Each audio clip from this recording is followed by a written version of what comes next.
നമ്മുടെ ഇപ്പൊ പൊതുവേ ഉള്ള ഒരു ഇതെന്ന് വെച്ച് കഴിഞ്ഞാല് ഡോഗ്സിനെ തെരുവിൽ ഉപേക്ഷിക്കുക. ചെറിയൊരു അസുഖം എന്തെങ്കിലും വന്നു കഴിഞ്ഞാല് നേരെ കൊണ്ടുപോയി വല്ല പാടത്തോ തെരുവുകളിലോ എവിടെയെങ്കിലും കൊണ്ടുപോയി കളയാം. നല്ല നല്ല ബ്രീഡുകൾ ഒരുപാട് പേര് ഇങ്ങനെ കളയുന്നുണ്ട്.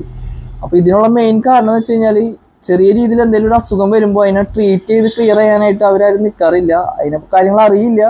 ചിലപ്പോൾ ട്രീറ്റ് ചെയ്തിട്ട് മാറുന്നുണ്ടാവില്ല. നല്ല ട്രീറ്റ്മെന്റ് കിട്ടിയില്ലെങ്കിൽ മെയിൻ ആയിട്ട് വരുന്ന അസുഖം സ്കിൻ പ്രോബ്ലം ആണ്. ഫംഗസ് കാര്യങ്ങൾ വരുമ്പോൾ അതിന്റെ സ്കിന്നിന് ഭയങ്കര ഡാമേജ് ആവും. ഭയങ്കര ബോഡി ഭയങ്കര ഇതായിരിക്കും. അപ്പോൾ നേരെ കൊണ്ടുപോയി കളയല്ലാണ്ട് അവർക്ക് വരുന്നത്. പക്ഷെ ഇതിന് നിൽക്കേണ്ട കാര്യം നമ്മൾ നല്ല രീതിയിലുള്ള സപ്ലിമെന്റ്സും വിറ്റാമിൻസും വാക്സിനേഷനും ഒക്കെ ചെയ്ത് കഴിഞ്ഞാൽ ഈ രീതിയിലുള്ള അസുഖങ്ങളൊന്നും വരില്ല.